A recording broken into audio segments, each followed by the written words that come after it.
Alright, so today we're gonna be talking about Megerda.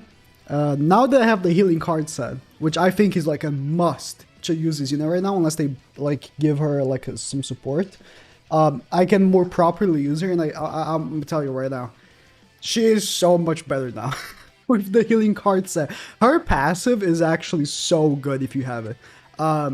So talk about this gameplay I just got with Megerda. You can see the team on screen. Nagato, Brynhilde, Margaret, and Matrona. This is not actually the most optimal team to beat Stage 3.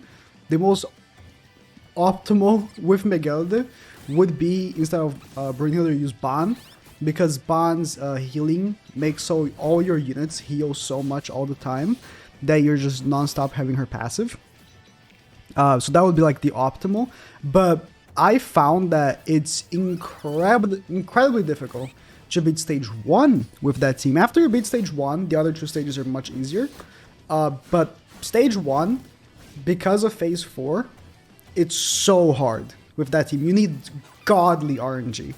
But right here, this team is pretty good if you have the healing card set. When I used this without the healing card set, it was god-awful. Because the passive for Megelda was so inconsistent, but you can see throughout the video, she like almost always has her passive going on, just passively. You know, I'm not even trying, and she has 3, 4, 5 stacks. So honestly, I think that she would be really good. He just removed my buffs, unfortunately, but she will be really good once we get more units for her passive to shine better. I think right now I would not recommend using her as your main if you have Brynhilde and Margaret.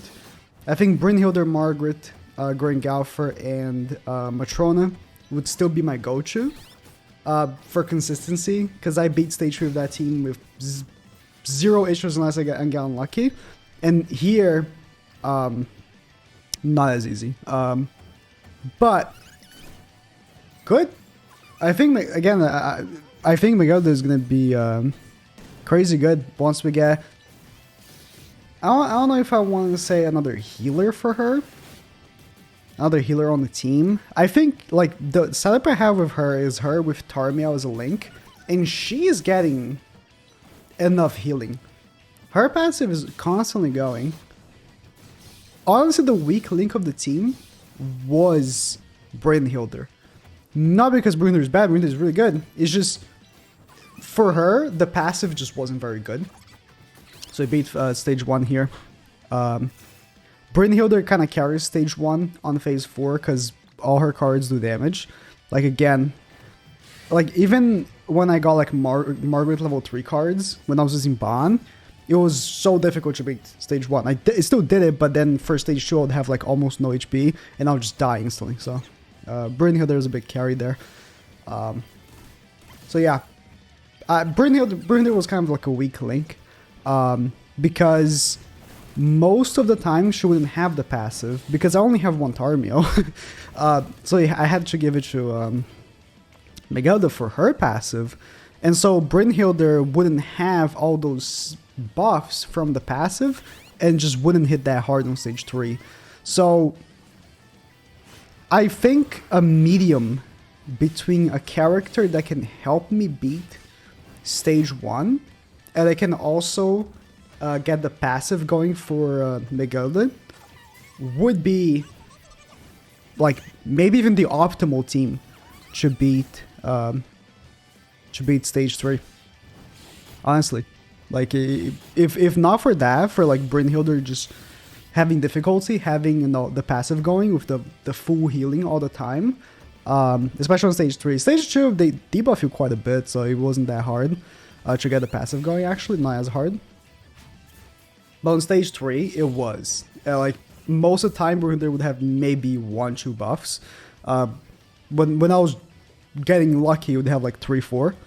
So just not as good there, but still not a bad team. Would still say Grengalfer, Brynhilde, Margaret, Matrona. would be my go-to, but not bad. I think that I just really like the fact that her passive is like Green Gopher, where it's like you buff the whole team. I think there's so much potential in the future for teams for her, for units for them to release to make her really, really good. So I think that for now I'm just gonna hold on to waiting. My upper lip under my nose is scratching so much right now. I'm trying to speak, but god damn it. So I think that listen, if this Festival King coming up is a hybrid between a DPS and a healer unit, which he could be, given it's king. Like, he should be a healer, and since he's a Festival, he might be a DPS as well. That could be it. That genuinely could be it for Miguelda, and be like absurdly amazing for the bird. I don't know why I'm thinking so hard there. I mean, listen, the bird makes you think, alright? Oh yeah, I was thinking, because listen, Bird Healer has no stacks, right? The bird hasn't actually been damaging me. So, I wasn't losing HP. Should be able to regain HP for the passive. He wasn't doing any damage to me. So, that was an issue I had there. Her ultimate is really good. She's always going to hit damage cover for ultimate, just because, you know, it's Power Strike. And Power Strike works phenomenal in this raid, or boss. I guess I'll just call it boss. Works phenomenal in this boss. I just heard my girlfriend screaming, that's why I took a pause. She plays League of Legends, and she manages to get scared by every interaction she has in the game. It's amazing. It's amazing. But you see, like, I have 4 stacks for her, and I'm not even trying. Like, for the most part, in this run of this stage here, I wasn't healing that much with my healing cards. I just did right there, but for the most part, I wasn't really healing that much. And now my dog is just walking around. I'm just watching her. So this is actually not my first attempt on stage 3. I had multiple attempts. I struggled with getting level 3s for Margaret, because I don't have Gopher, so I don't have rank ups. And the rank ups are huge. That's why it's so difficult for me to just replace Gopher. The rank ups for level 3s are huge, because if you... Gopher is so good because he makes consistency, right? You can get level 3 cards, sure, but you need some really good luck for you to get a level 3 card and not just keep using level 1s and 2s, because especially if Margaret's blue cards... Okay, she's biting cables, I should stop her. Especially with Margaret's blue cards, you need to, like, be using those blue cards, or else you're gonna die. You need that damage reduction. Like here, I have to use it. On stage 1, I have to use it, or else I'm gonna die. So, you have that going on, that's why I just really like Gopher in general. But, you know, not a bit of RNG can't help, you know? Let's see, if you get good RNG, this team can easily beat it. But, as you find, I did not. So, this was like my 4th attempt, I think. And I got stupid close to beating him. But, I wasn't gonna beat him, because I got a bit unlucky. And you'll see through this run here, Brynhilde struggles to get the passive for Miguelda going for her, because she doesn't have any form of healing herself. Like, Miguelda's doing just fine because she has Tarmio. But, yeah, because you see, she's passive going. But Brynhilde doesn't have that luxury. So, either, again, they make another form of healing for your team. This is why Bon is so good. He gets the passive going for everyone because of his continuous healing from his blue card, right? This is why he would be like the optimal for stage 3. Plus his ultimate actually does damage if you have him 6-6. You kind of need him to be 6-6 though, because you want... So what you want to beat this stage is to get the rule where every time you attack him, he gets a buff, or the one that... First turn, he gets the reflect. That reflect is godly for you, because on stage 3, he doesn't just wipe your lifesteal. So what you can do is you can do damage to him, and your lifesteal is going to heal you back, so you get the passive going as well. So that's godly. Unfortunately, I reset it a few times and I didn't get it. So, but if you want to reset until you get that, that's really good to use with Nagato. So, right there, I was hoping Brynhilde was going to hit harder with her ultimate. Or did she hit the... I think she hit the damage cap. But listen, I don't know. Nagato has 5 stacks. I'm telling you, like, Nagato with the healing card set, and you know, Tarmiel Link, she has her passive going. She really does. So, I don't know. I feel like she needs 1 unit. 1 unit, and it might become actually consistent. Because it's still the... See, I can't... It's so hard for me to just say, yeah, I don't need the rank ups, you know? I can just take off Gopher. It's gonna be fine. And if you do this team right here, but you replace Brynhilde with Gopher, it just doesn't work. Because you need an extra DPS. Megelda's Amplify is not that good. Especially for the first floor. So you need an extra DPS. And yeah, because you know, if you're using Brynhilde with Gopher, Brynhilde has 2 DPS cards, so she can handle it by herself. Plus, you're using Gopher's passive to buff everyone. You sort of like need Megelda's passive to be working for everyone to actually have good stats, right? So that's the issue. But again, 1 unit maybe. Here's where things start to get troubling. So I'm like, okay, I need this to do damage.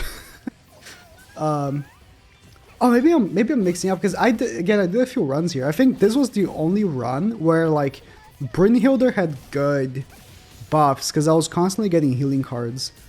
Yeah, I think so. I'm just having this memory of Brynhilde having like no buffs because all the other ones, like I was struggling to give her buffs. But yeah, this run I guess because I got more healing cards and stuff, it wasn't like that. Phase 3 is a problem. If you don't kill him fast enough, you know, he keeps sealing your stuff, so you need to kill him fast enough. And the Power Strike ultimate is huge. But here's where my demise happens. I didn't get a level 3 for Margaret. And again, this is where the rank ups really help. Because I need to constantly be buffing my team so I actually do damage on him and don't die. But at the same time, I want the level 3s for phase 4. Because phase 4, he hits you so hard if you have no damage reduction, especially.